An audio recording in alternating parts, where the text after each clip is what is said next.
kapag gutom na nga rin pala ako at wala akong ibang maisip na lulutuin. To the rescue nga dyan yung stock nating instant noodles. Tamang tama, wala rin tayong sinaing at meron din naman tayo ditong tinapay. At yung noodles na nga rin pala ang magiging palaman natin. Ngayong araw guys, tara samahan nyo ako at eto na naman yung routine natin sa pang-araw-araw. Habang nasa biyahe nga ako kanina, nag-iisip na naman ako kung ano na naman ang lulutuin ko pagkadating ng bahay. Grabe, eto talaga ang pinakamahirap kapag OFW ka. Yung tipong nasa biyahe ka pero nag-iisip ka na naman kung ano na naman yung uulamin. Pagkalipas nga rin pala ng mga ilang minuto, eto at nakarating na nga rin pala tayo dito sa bahay. Dahil sa sobrang haba nga ng biyahe namin, uhaw na uhaw ako kaya uminom muna ako dito ng tubig. Pagkatapos ko nga rin pala uminom, isinampay ko nga rin pala muna itong jacket dahil susuotin ko pa nga yan mamaya kapag papasok ng trabaho. Medyo malamig na nga rin pala dito kaya medyo pahirapan na rin sa pagpapatuyo ng mga damit, lalo na nga kapag jacket dahil medyo makakapal.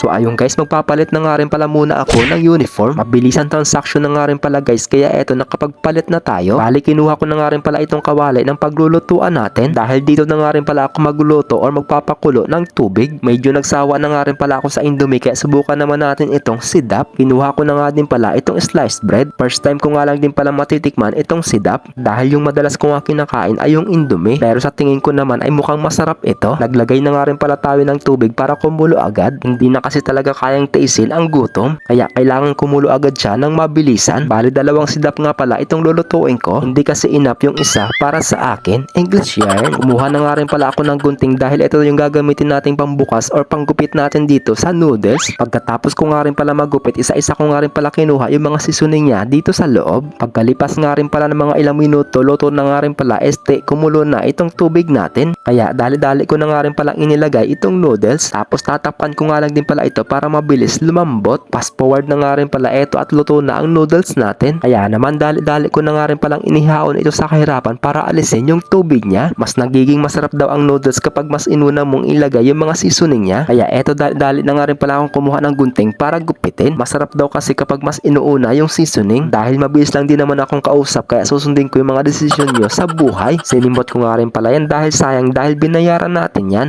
At isinunod ko namang gupitin itong powder. Grabe guys, pagkabukas ko nga itong powder, grabe sobrang bango. Nai-smell ko nga yung pagkadami niya ng garlic. Wow, English yarn.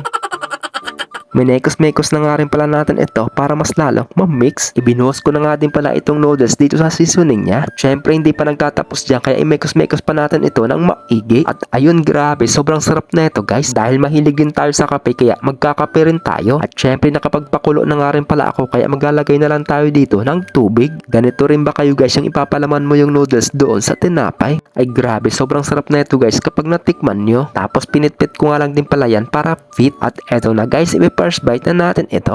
Unang subo. Grabe. Ngayong araw guys, pass muna tayo sa kanin. Siguro sa susunod na lang ulit tayo magkakanin. Kaya eto na lang muna ang kakainin ko, mapa-breakfast or mapa-lunch.